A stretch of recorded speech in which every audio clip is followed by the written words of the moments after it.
Magandang hapon po sa lahat, lalong-lalo na po sa ating mga senior high school learners and parents who are watching our live stream of our online tutorial. At pa-shoutout din po sa aming division LRMDS coordinator na si Ma'am Pia Chu and to our division program supervisor in mathematics na si Ma'am Hazel Maraveles. And also, I would like to greet din po ang lahat ng mga research teachers na nanunood po ngayon. Alright? At magandang hapon din po sa lahat ng ating online viewers. Hello po and welcome to our ETULay tutorial session. We have Jean Kenneth, Hazel Ann, Kyla, Maria Gloria, Queenie Kaizen, Bianca, Don Michael, Jamil, Ronald, Marcos from Lubang Integrated School, Lubang Island, Occidental Mindoro. We also have Nisha Elisha and Lori and a lot more. Okay? Ako po si Tutor June at muli, samahan niyo ako class as we learn very important topics for inquiries, investigations, and immersion. At dahil tapos na po tayo sa ating third quarter coverage, magkakaroon din po tayo mamaya ng pagbibigay-pugay or recognition sa ating 3 Eyes Cutie of the Week as well as sa ating 3 Eyes third quarter awardee. Alright?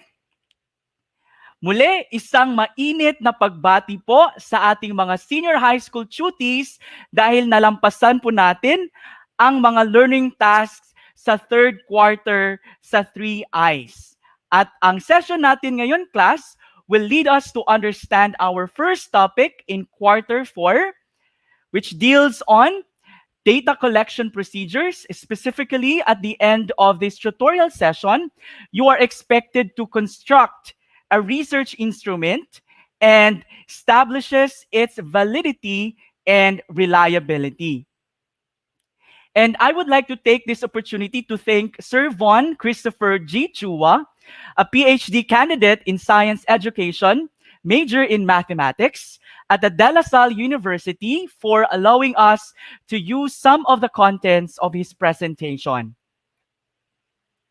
To begin, I would like you, class, to indicate whether each statement is true or false by writing the word true or false in our live stream's comment section. All right? Are you ready? Number 1. Reliability refers to whether we are truly measuring the concept of interest in our study. Is this statement true or false? Again, the statement is, reliability refers to whether we are truly measuring the concept of interest in our study. Let me check who got it right. Again, students, please write your answer in the comment section below. Is it true or false? Jane Wency answered false. Ronald Joe also answered false, as well as Maria Gloria answered false. The correct answer is false. Good job. It is false because the aforementioned statement does not talk about reliability, but of validity. All right. Number 2. An instrument refers to the questionnaire or data gathering tool to be constructed, validated, and administered. All right, let me check your answers. Again, please write true or false in the comment section.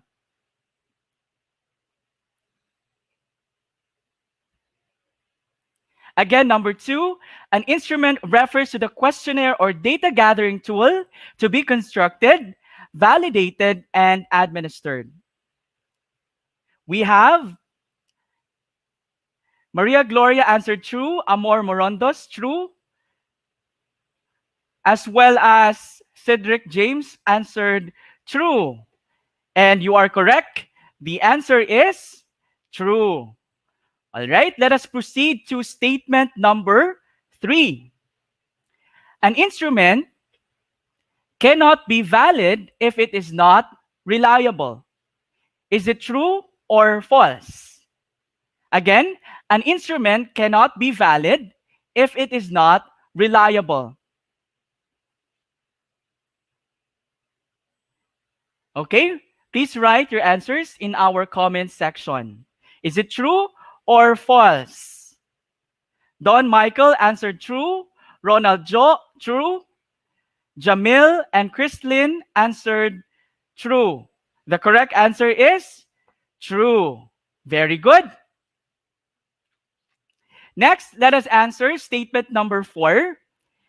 In measuring the speaking proficiency of the students, administering multiple choice type of tests produces a valid result. Again, in measuring the speaking proficiency of the students, administering multiple choice type of tests produces a valid result. Is it true or false? Allow me to read your answers in the comment section. For number 4,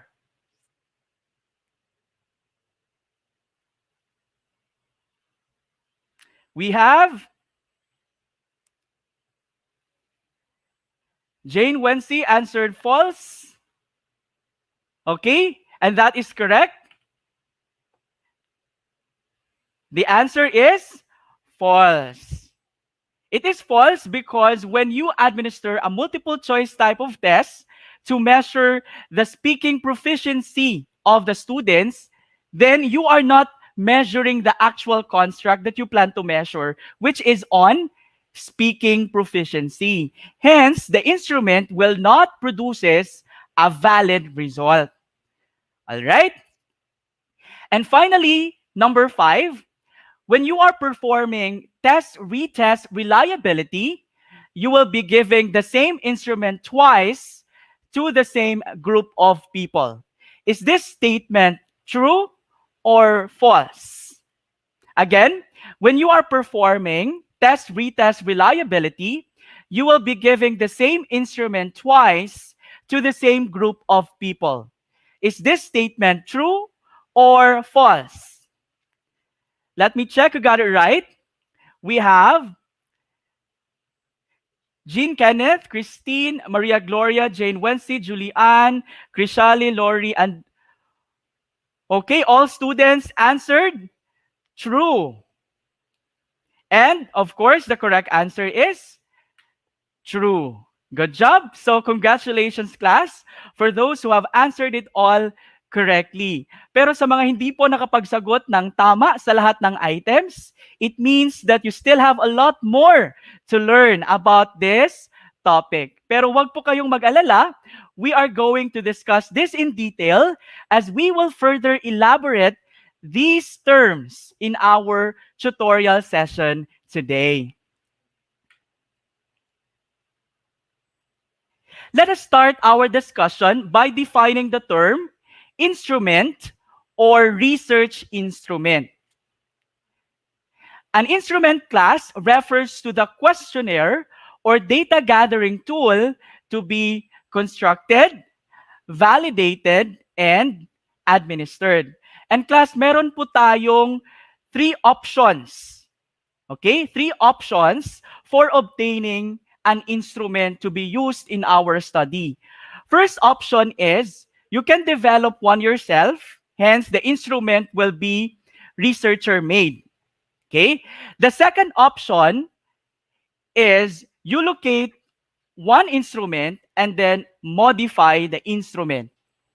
The third option is you locate an instrument and use the instrument in its entirety. All right? So of these choices, locating one to use or locating an instrument to use, either modifying or using the original form of the instrument represents the easiest approach.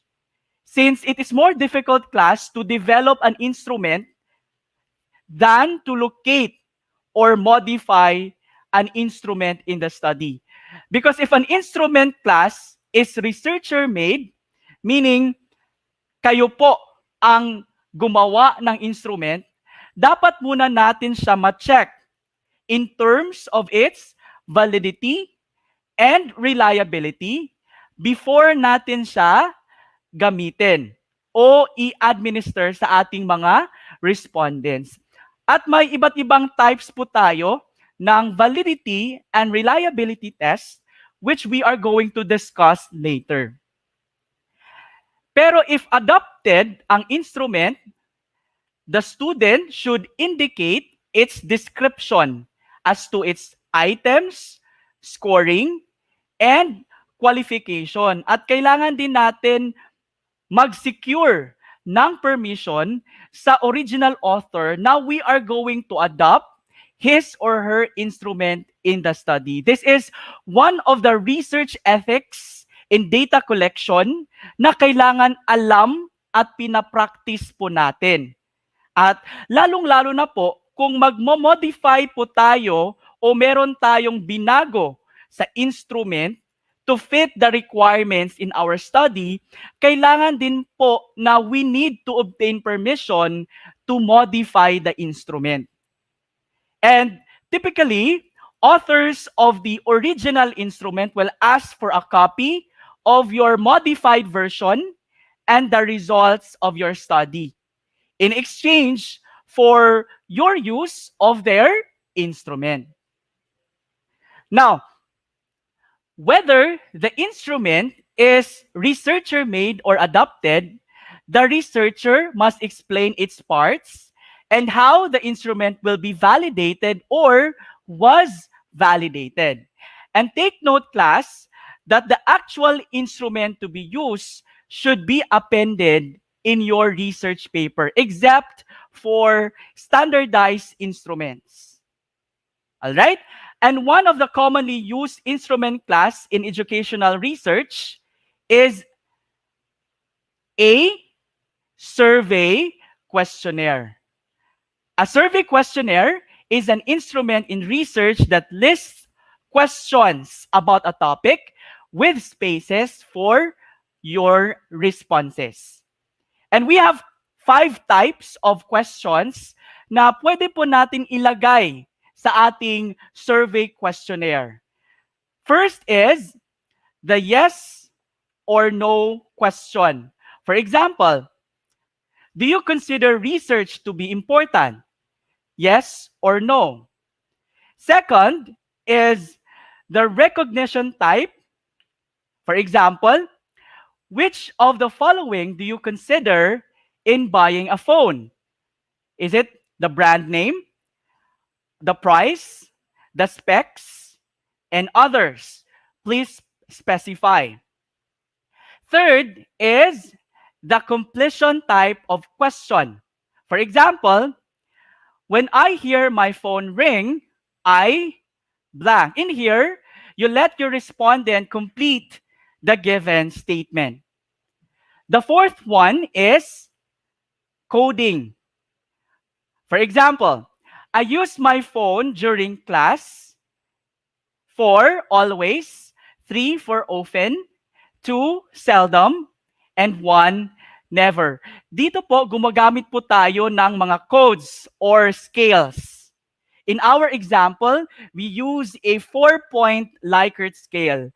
At ito pong ating mga codes, iyan po ang ating i-compute or gagamitin sa data analysis po natin. And finally, is the subjective type of question. For example, how do you feel when you leave your phone at home accidentally? So this is a subjective type at open po ang question dito for various answers ng ating respondents. At since nagva-vary po ang mga sagot, usually po ang ginagawa po ng researcher ay iginagroup po nila ang mga common responses into themes. So, in our set of or types of question class, ito pong yes or no, recognition, and coding questions are commonly used questions in quantitative research. And the completion and subjective type of questions are commonly used in qualitative research. All right?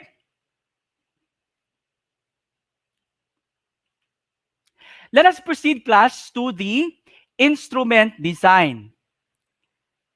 A good questionnaire must contain different types of questions: personal, attitudinal, or behavioral, or you may include sensitive questions if applicable.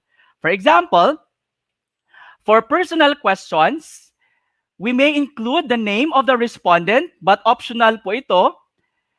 The respondent may write their name or not, no, in the instrument, or they may write their pseudonym or nickname instead of writing their actual names. That is for anonymity purposes. An example of behavioral, we have: I am enthusiastic about being a student, strongly agree or SA, A for agree, DA or disagree, and SD or strongly disagree. All right? And also, a good questionnaire, class, must also use strategies for good construction. First, it must use clear language, make sure that answer options do not overlap, and only pose questions that are applicable to the participants. Lastly, a good questionnaire must be valid and reliable. At dapat po dumaan ang instrument natin sa pilot testing to a small number of individuals. At sino-sino po ang mga kasali sa pilot group? The pilot group members must still be inside your target population, but they are not included in your actual samples. Let us have this research class as our example in writing the research instrument section in our research paper.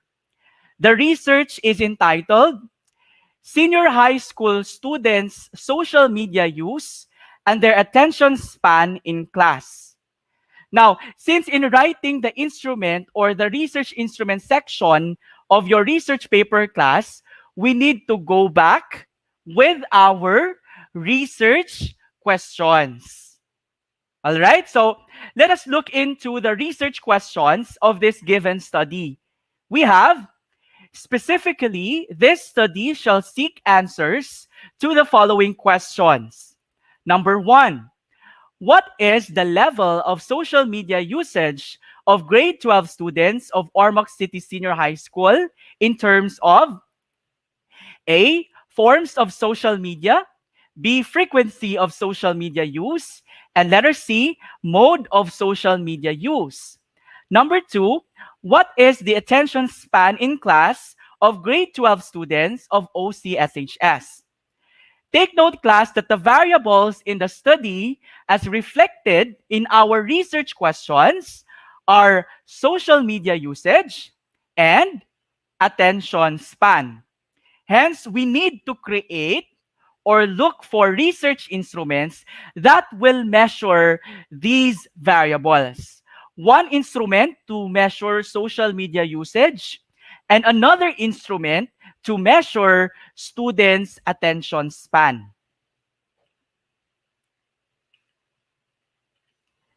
So, in writing the first paragraph in our instrument section, we need to enumerate the instruments to be used in our study, or we need to write our answer to the question. What instruments will you use to gather data to answer your research questions? Now, here is our example. This study shall make use of two research instruments to provide data on the variables being studied. A validated questionnaire will be used to determine the respondents' level of social media use. And to measure the respondents' attention span in class, the researchers intend to use a mobile application. These instruments are further described in the succeeding paragraphs. In the next paragraph class, we are going to describe the instruments or answer the question, why did you choose these instruments in your study? So here is our description of the first instrument or questionnaire, which is the social media use questionnaire. The purpose of this questionnaire is to assess the respondents' level of social media use in terms of three factors: form of social media use, frequency of use, and mode of use.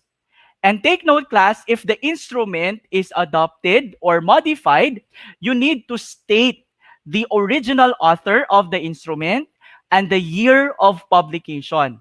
So since the instrument is adopted, so we write, it was developed and tested for validity and reliability by Cruz 2012 for his research on the impact of social media usage on the academic performance of grade 10 students in the Philippines.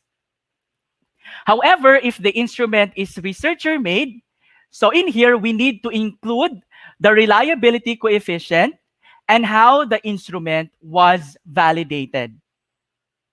And to answer our question, why did the researcher use this instrument? So we have here our answer to that question. Aside from being recent, the researchers have decided to use the instrument because it has been constructed within the context of Filipino students in mind. Now, pareho din po ang gagawin natin sa ating second instrument, which is the mobile application for attention span. So we need to write a detailed description of the instrument as well as the reason of choosing the instrument in our study. And in the last paragraph in the instrument section, we need to write our answers to the questions. What are the major parts of your instruments, including the major variables and sub-variables to be measured?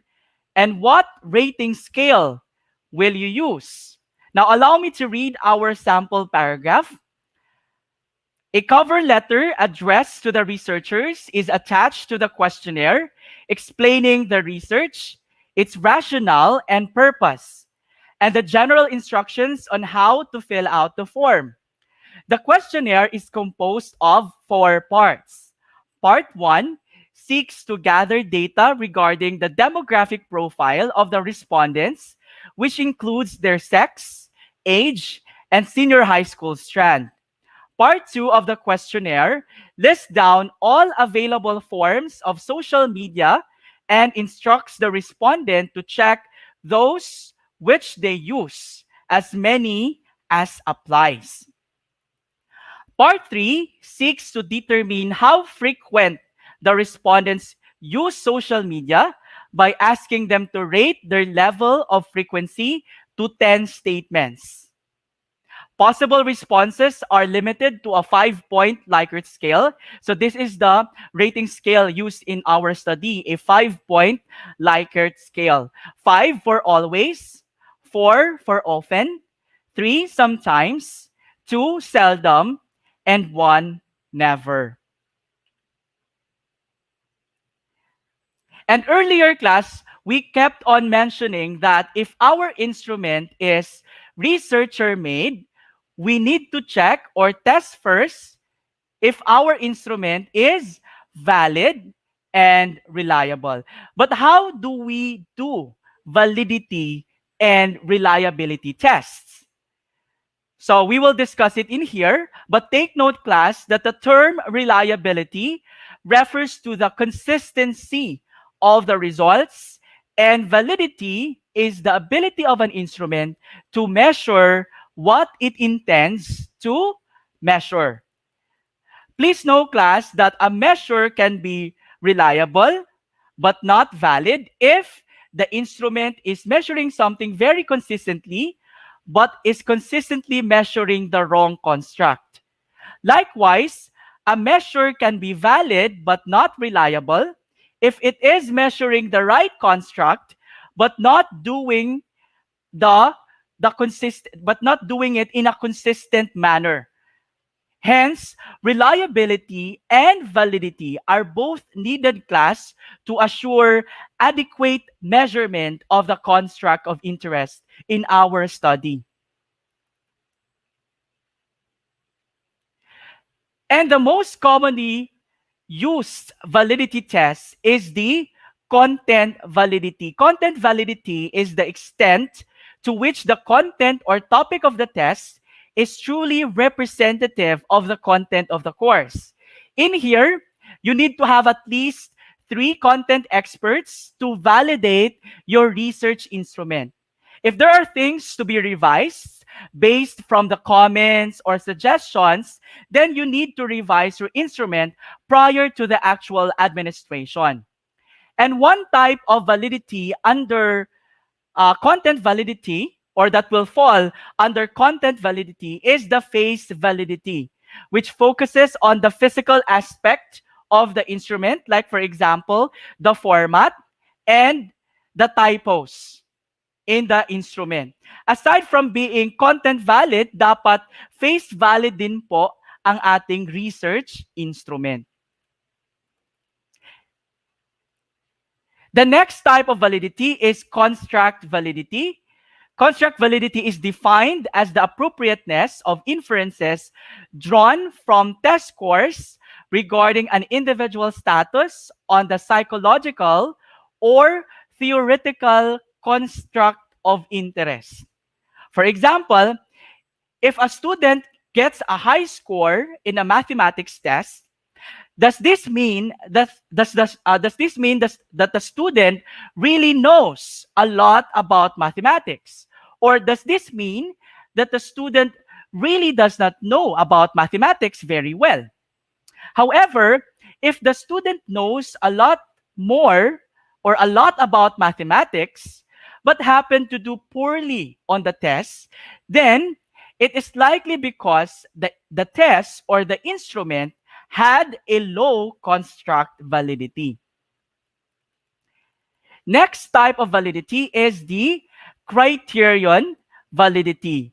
Criterion validity concerns the relationship between scale or scale scores and some specified measurable criterion. If all the criteria, let us say in a rubric, for determining a good survey questionnaire or a good instrument has been met, then the said survey questionnaire or instrument has a good criterion validity. And the last type of validity is the predictive validity. It refers to how well predictions made from the test are confirmed by evidence gathered at some subsequent time. For example, an instrument like that of an entrance or admission test questionnaire in a particular university has a good predictive validity if the student who passed the admission test performed well in his or her academic life or in his or her 4 to 5 year stay in that university. Next up, we will discuss the different types of reliability. The first one we have the test-retest reliability.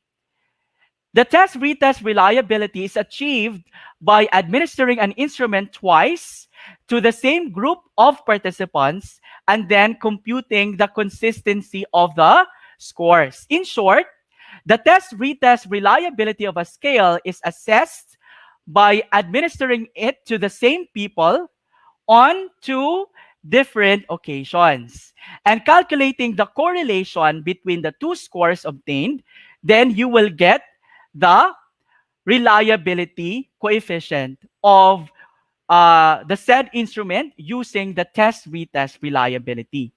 The second instrument or the second type of reliability is the equivalent forms reliability.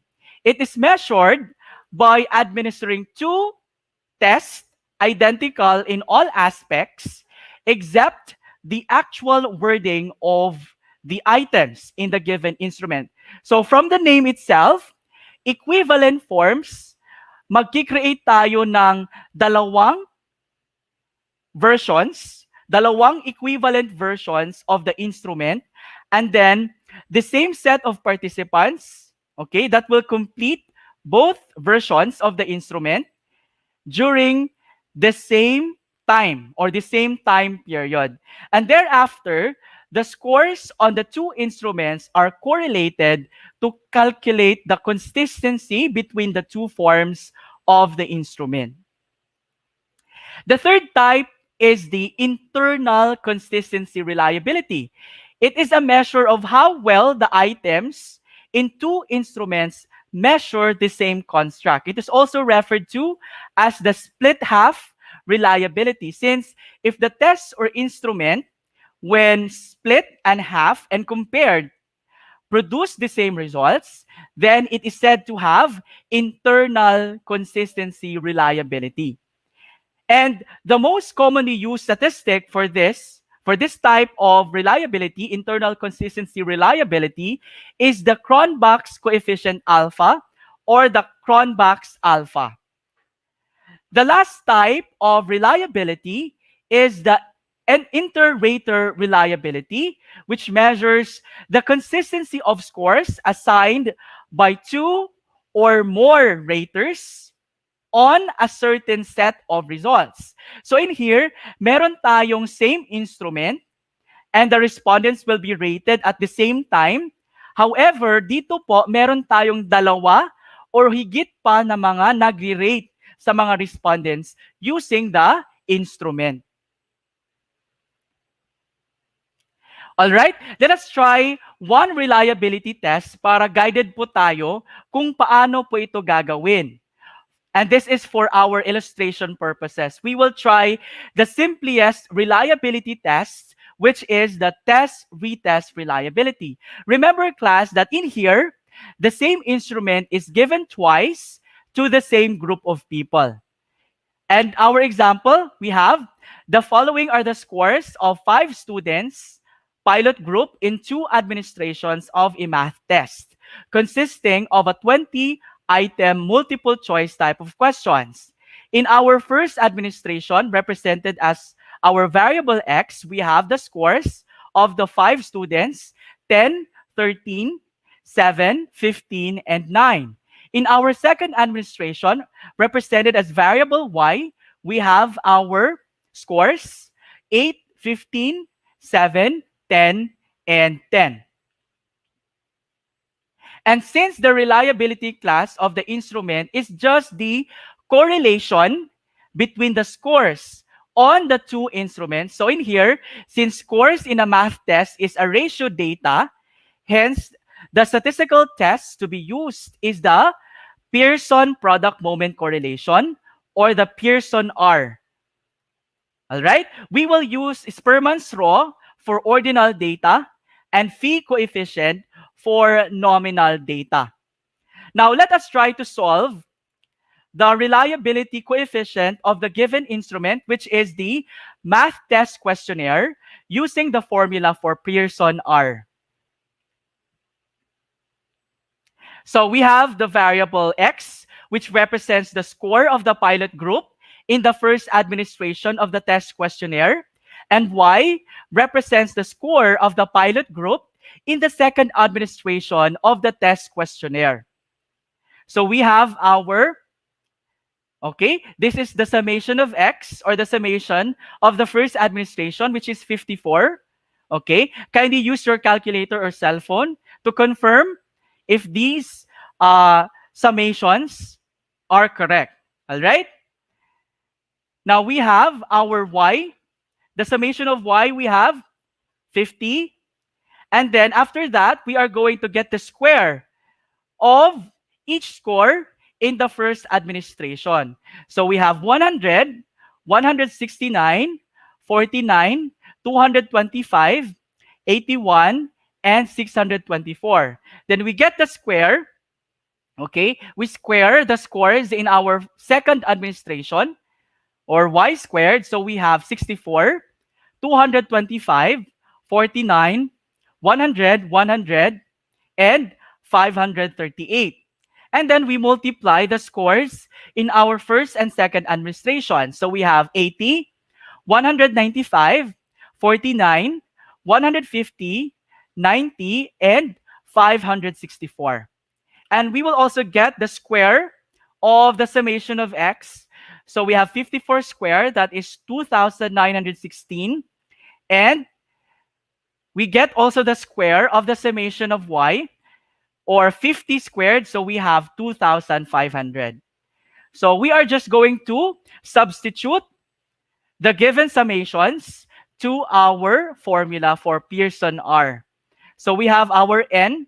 Our n is the number of pairs or the number of administrations.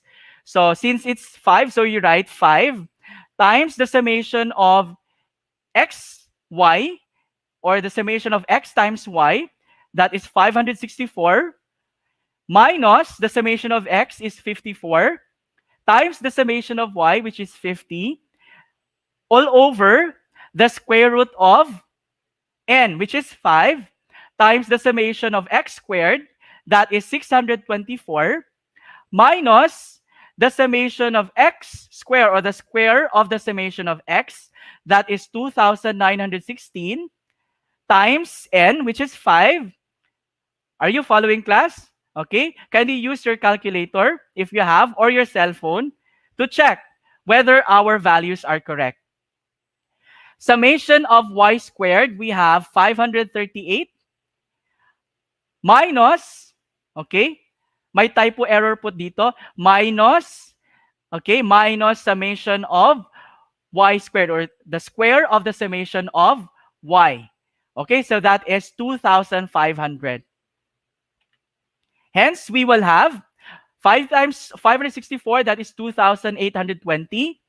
And 54 times 50, that is 2,700, all over the square root of, okay, if we are going to simplify the denominator, so we have the square root of 204 times 190. So we have 2,820 minus 2,700. We have 120 divided by the square root of the product of 204 and 190. So we have 38,760.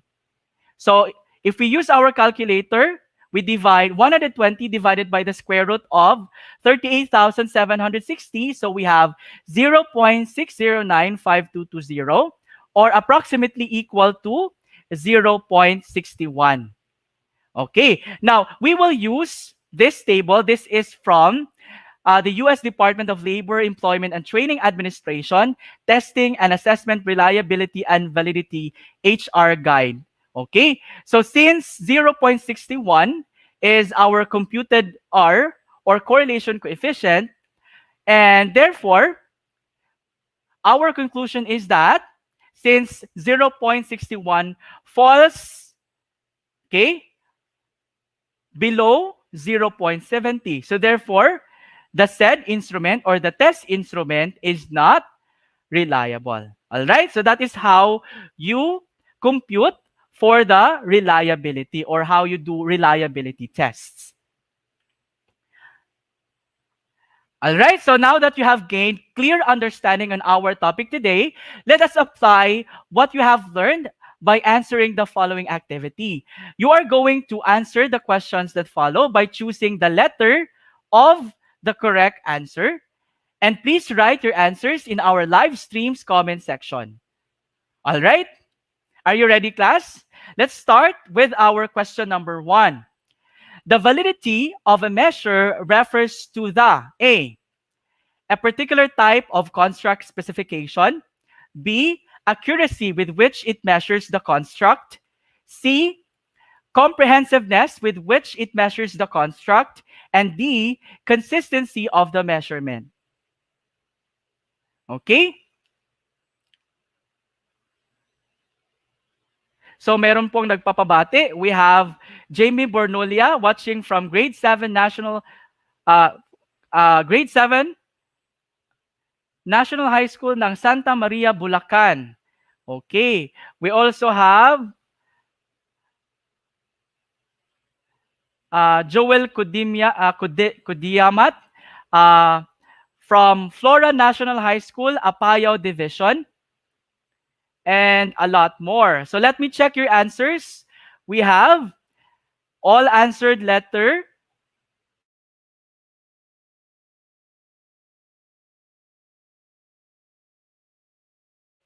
We are asking for the validity of a measure. The correct answer is letter B. Okay. The consistency of the measurement is for reliability. Okay, so the validity of a measure refers to the accuracy with which it measures the construct. Okay, so Stacy answered letter B. Good job.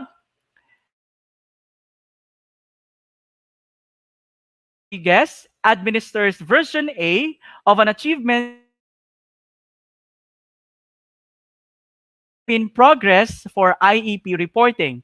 She must determine blank reliability in order to ensure that version A is the same as version B. Is it A, inter-rater reliability, B, internal consistency reliability, C, equivalent forms reliability, and letter D, test-retest reliability? Okay, let me check your answers for question number 2. Okay, what type of reliability tests does Mrs. Rodriguez use in her study?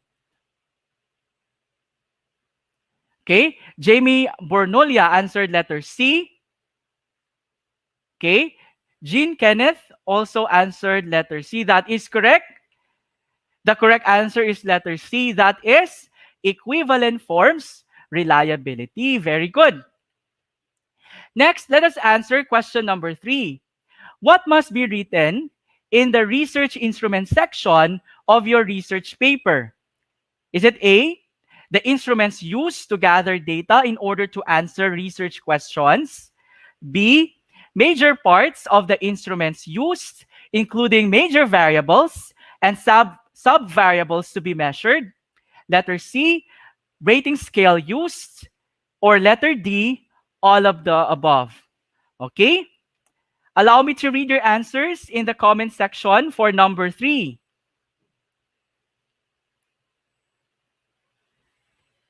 Okay, kindly write your answers in the comment section. Maria Gloria answered letter D, all of the above, as well as Stacy, Jamil, and Mary Jorens, as well as Kyla Moril. Okay, you are correct. It is letter D. All of these statements must be written in the research instrument section of your research paper. Good job. And finally, number 4, given the reliability coefficient of R is equal to 0.83, what is our reliability interpretation of the instrument? Is it A, excellent reliability, B, good reliability, C, poor reliability, and letter D, not reliable? Okay? Pabati po from John Lester D. Flores, 12 Plumbing, online D ng IRR MHS. Okay, welcome po sa ating tutorial session. Let me check your answers. Christine, Maria Gloria, Jamil, Jean Kenneth, Jane Wency, Hazel all answered letter B. And that is correct. The answer is letter B. A reliability coefficient of 0.83 means that the instrument has a good reliability. All right, congratulations class for answering it all correctly. So do you have questions? Do you have any questions? May tanong po ba? All right. Now, for your assignment, since this is 3 I's, you are going to write the research instrument section of your research paper following the guidelines presented in this tutorial class. You may post it in your FB timeline and use the hashtag ETULay III Research Instruments. Again, the hashtag is hashtag ETULay III research instruments. And presenting to you our ETULay online tutorial awardees, at hinihiling ko po ang ating mainit na pagbati sa ating 3 Eyes Duty of the Week at 3 Eyes Third Quarter Awardee. Ang ating 3 Eyes Duty of the Week ay si Jonah Auditor, isang AL student from Monte Vista, Davao de Oro, Region 11. Ayon kay Jonah, bilang isang AL student, ang aking kaunting natutunan sa ETULay ay malaking tulong na po yan sa akin para po ako makapasa sa ALS exam. Kung sakaling makapasa po ako, magsi-senior high na po ako sa susunod na taon. Gusto ko po kasing makatulong sa mga magulang ko. At ang ating 3 Eyes Third Quarter Awardee naman po ay si Cedric James Asilom, a grade 12 student ng Ormoc City Senior High School, Region 8, na nakakuha ng pinakamataas na marka sa 3 Eyes Third Quarter Summative Examination, that is 48 points out of 50 items.